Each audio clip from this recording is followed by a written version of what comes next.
This video is brought to you by Miniature Market. Thousands of board games, miniatures, and paints, discount prices at miniaturemarket.com. Hello everybody, welcome to my, it's time, GenCon 2019. And for me, it's a special GenCon, let's just put it that way. And I'm really looking forward to a bunch of things. Now, these are all things that are going to be released, not things that are going to be on demo. This is what I know so far. This is my top 10 so far. I love doing these about 30 days out and then a week before doing another one and seeing how it changed from there to there, because according to BGG there's about 458 products, which means we're probably missing another 800 projects or products that are going to be at GenCon. And of course, I can't, when we come back we do a list, which is a lot of fun because it's the things that I discovered that I didn't even know about, those little gems that I find that I love to run around and do, which is the most fun for me at GenCon. But right now I've got a top 10 list and I'm going to give it to you. It's my top 10 that I am looking forward to at GenCon 2019. So starting off is Eon's Edge New Age at number 10. Now listen, I love everything that they have done with this. Indie Cards has just really kicked the crap out of it. That's the only way I can put it. This is just a fantastic game, a fantastic series that I am not getting tired of. The legacy was fantastic. All the different variations were fantastic. It's a lot of fun, and if you're like somebody like me that plays things solo at times off camera, well, this is one of the things that I do play, and it is very, very enjoyable. At number 9 is a game that I've played Wings of Glory. I like Wings of Glory, but I was never intrigued, sucked in where I had to go get all the planes and stuff like that. Well, now I kind of want to, because Wings of Glory, Tripods and Triplanes has my interest, and it looks fantastic. It's pre-painted, it's beautiful. The rules are basically Wings and Glory, which is just great anyways. And I think this is something that you really need to check out. Comes in a nice little box set. I think it'll be something fun to throw to the table and have some fun here at Rob's Tabletop World. Number 8 is a game I took a look at. It wasn't even on my radar, but anytime Cosmos comes out with something, normally you can just count me in. And this is just another one that just count me in. Roll for Adventure is beautiful. It's fantastic. It plays well. Tom explained it fantastic at Origins if you saw the video. This is going to be a good one, and I can't wait to get my hands on this. And this is one of those games that I'm going to be running to get at GenCon, without a doubt. At number 7 is a game that I wouldn't have known too much about if it wasn't for the fact that I work for the great Board Game Geek. That's the only way you could put it. But Crowns of Amarra, when I did the interview and I saw how beautiful it is, and you can play it one player and it plays even better with other players, and how gorgeous this was, I was just drawn in and sucked in. And I can't wait to get my hands on this at GenCon. I really think this is something special, and I want to play it, and I want to play it now, to be honest with you. And number 6 is a game that I actually got to see at the Dice Tower Con that just came by, and they had it on the Hot Games table, and it's called Terror Below. Creatures from below, fighting off creatures from below. Really? All right, I'm in. It's as simple as that. The art is beautiful. The game looks fun. Everybody that was playing it was having a good time, and I can't wait to get my hands on this. At number 5 is a game that I saw some time ago, but they say it's finally going to be retail at GenCon, and that's Escape from Dark Castle, a black and white adventure game trying to get out of a castle. The art's a little different, it just seems different, but it's something that's just kind of up my alley, and I really want this pretty badly. I think, you know, and it comes with a ton of different expansions. So I'm going to get everything I can of this, and we're going to explore it here at Rob's Tabletop World. I mean, it's as simple as that, and we're going to have a good time with it. I mean, that's what we do, right? Okay, all right. And number 4, I wouldn't have known anything, or I would have passed by this game if it wasn't for my good friend and close confidant, Rodney Smith. I saw him late night, and I was coming back from getting something to eat at Origins, and he was in a room with Chaz, and they were playing a game called Watergate.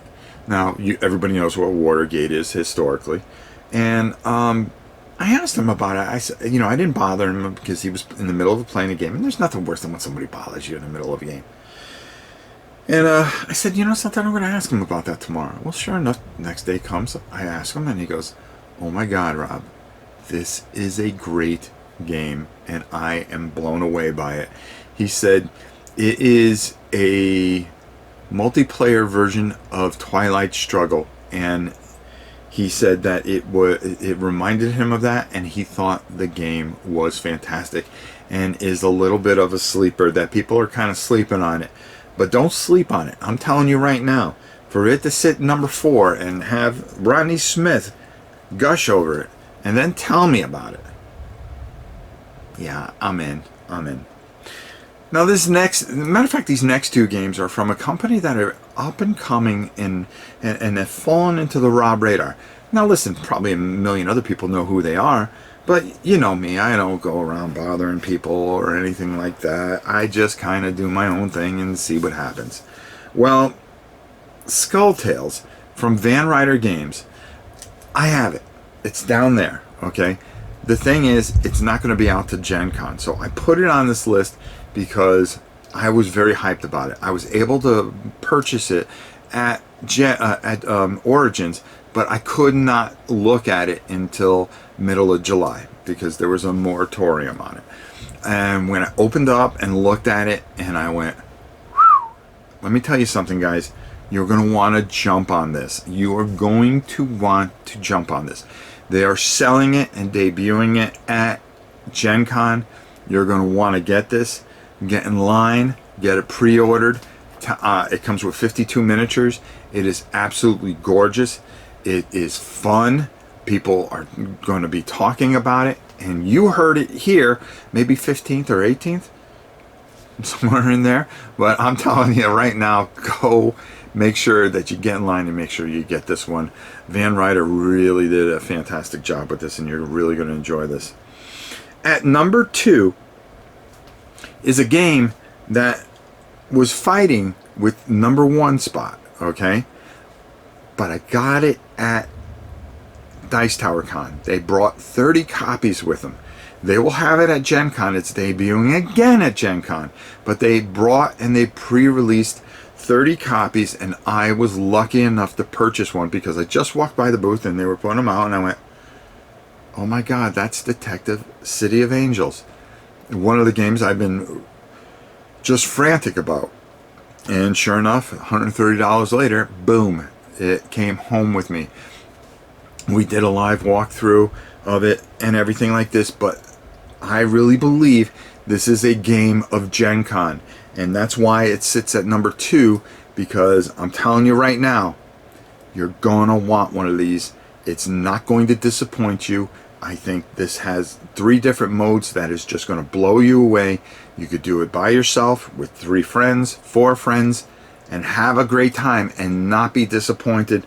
It tells a beautiful story, and you're going to want the expansion.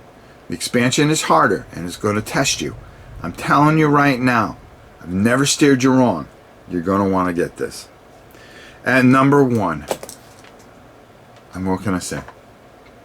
What can I say except for my very dear friends? I got a chance. Chip Theory Games has never done anything wrong, and it seems every year they seem to top my list because I'm a huge Chip Theory game fan. Okay? I am a fanboy. I love those guys. Okay, and they are fantastic. They've always been kind to me, and but you know, it's one thing to be kind to me. It's one thing for me to be a fan of it, but you gotta put out a good game. You have to. And they put out a monster here. Okay, I'm telling you right now, if you do not get Cloudspire, you are going to be horribly disappointed. You're going to be the production quality on the demo kit that we got and that we were able to show you guys and pump up and talk about. I'm telling you right now, the demo kit was off the charts. Can you imagine what the finished product is going to look like? They care how you're able to put it to the point where they spend a lot of time on the box on how to put it away. I mean, everything they've done with these chips has just been fantastic. It's been a joy. It's been my pleasure to put this at number one, not because I like the guys, but because they make a great and fantastic game. And this is my number one game of Gen Con, and I have to have it at all costs. I will be sprinting to their booth to get a copy. I'm telling you right now, I want it all. I want all the expansions. I have to have it all. These are fantastic, wonderful people, and this thing's going to sell out. It should sell out. It's a home run. They put their heart and soul into it, and I'm telling you, you are not going to be disappointed. Cloudspire, my number one game for Gen Con. My early number one for Gen Con. Can anybody knock that off? It's going to take a lot, but I guess we're going to find out in about 2 to 3 weeks. It's going to be interesting. It always is, and it's always a lot of fun. So, there you go. Top 10. Gen Con 2019. The early picks. Will they hold? Will they hold before we go? I don't know. There's only one way to find out. Tune in a couple weeks and find out. Until next time, it is your old pal Rob. We'll see you soon.